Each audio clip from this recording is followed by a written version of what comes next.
Baru-baru ini beredar berita bahwa rumah Wahidin Halim, mantan Gubernur Banten, dan salah seorang dari pendukung Anies Baswedan, rumahnya diteror dengan ular kobra hitam.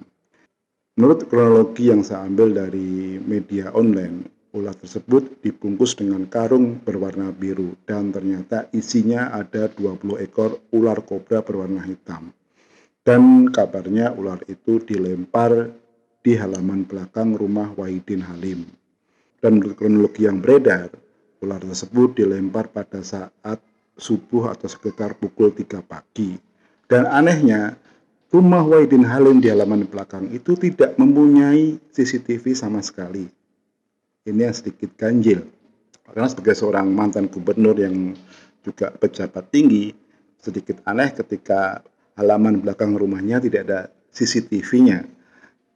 Karena kalau kita lakukan analisa berdasarkan pendekatan keamanan, ya mestinya di semua sisi rumah dari Wahidin Halim ini ada CCTV-nya, tidak hanya halaman depan ataupun samping kiri atau samping kanan, karena namanya kerawanan atau namanya kriminalitas itu justru sering muncul dari halaman belakang juga dibandingkan dengan halaman depan.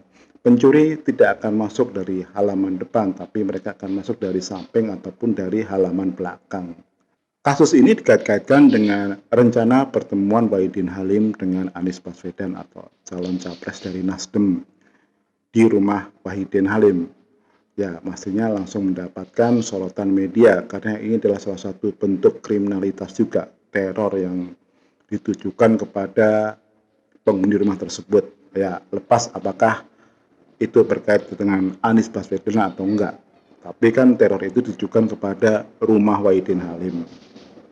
Sebenarnya bisa saja orang yang melempar kobra tersebut orang yang memang tidak suka dengan Wahidin Halim ataupun lawan politiknya. Tapi bisa juga orang itu berkaitan dengan rencana pertemuan Wahidin Halim dengan Anies Baswedan. Jadi semua tafsir, semua prasangka itu bisa terjadi.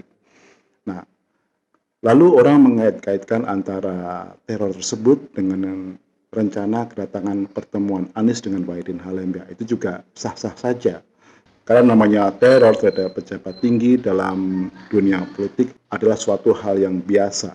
Ya, bahkan ancaman pembunuhan pun juga sering terjadi. Apalagi kalau cuman istilahnya teror-teror ringan seperti WA, SMS, telepon gelap, itu sudah suatu hal yang biasa juga.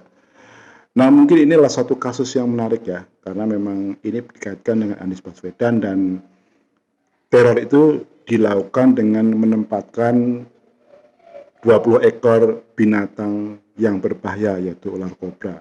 Orang akan mengkaitkan bahwa nantinya ini memang akan mengancam dari Wahidin Halim maupun Anies Baswedan dan akan menjadi sebuah drama yang menarik.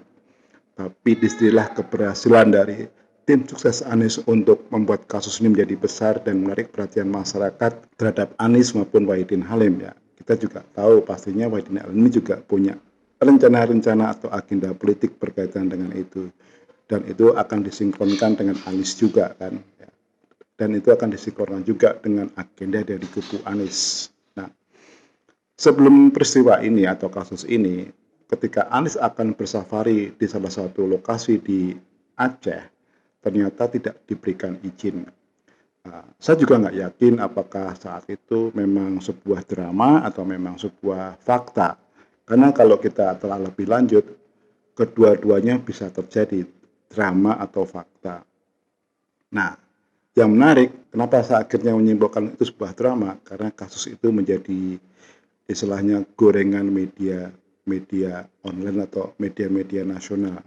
Dan disinilah tujuan komunikasi dari kubu Anies Baswedan berhasil.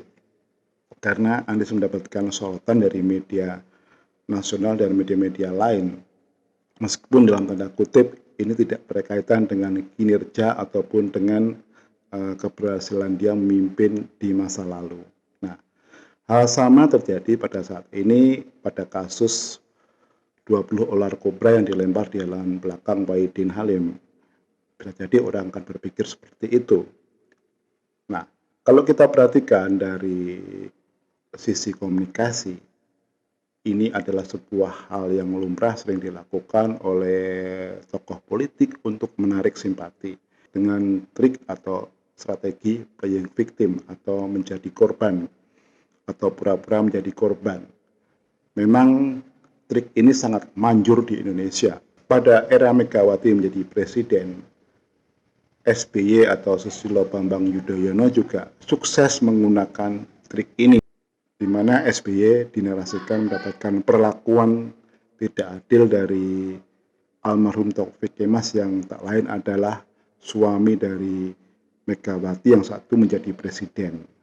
Dan ini ternyata berhasil menjadi sebuah kampanye dan isu itu akhirnya menggulung dan bergunung dan di mana banyak simpatisan yang mendukung SBY pada saat itu.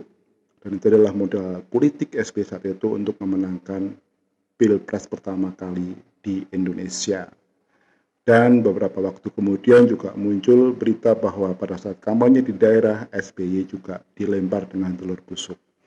Jadi begitu kasus penzaliman oleh almarhum Taufik Kemas terhadap SBY, tim ses dari SBY terus melakukan kampanye-kampanye yang menggunakan trik atau strategi playing victim dan ternyata berhasil. Nah, sekarang ini kubu Anies juga melakukan duplikasi atau melakukan pengulangan terhadap teknik-teknik tersebut yang dianggap berhasil. Kasus SBY dan Anies juga mirip-mirip. Pada saat itu dukungan partai untuk SBY juga sedikit dan saat ini juga dukungan partai terhadap Anies juga sangat minim gitu. Baru ada Nasdem dan kabarnya juga Demokrat yang mendukung Anies juga. Nah, ya sepertinya kita berhati-hati ya, karena dengan trik-trik menggunakan pendekatan kasus kriminalitas ini akan selalu menjadi hal yang akan dilakukan oleh kubu Anies. Ya, kita lihat aja nanti. Ya, kan dalam ilmu komunikasi ada 3 tema berita yang selalu menarik perhatian masyarakat. Yang pertama adalah berita-berita yang berkaitan dengan perang seperti perang Ukraina, kemudian berita yang berkaitan dengan seks atau skandal seks, yang ketiga adalah berita-berita yang berkaitan dengan kriminalitas, apalagi itu menyangkut kriminalitas yang dilakukan oleh tokoh politik atau yang menimpa tokoh politik atau pejabat publik seperti kasus Sambo yang menjadi sorotan penuh media massa maupun media online beberapa waktu lalu bahkan sampai hari ini. Ya, semoga apa sebaikan bermanfaat.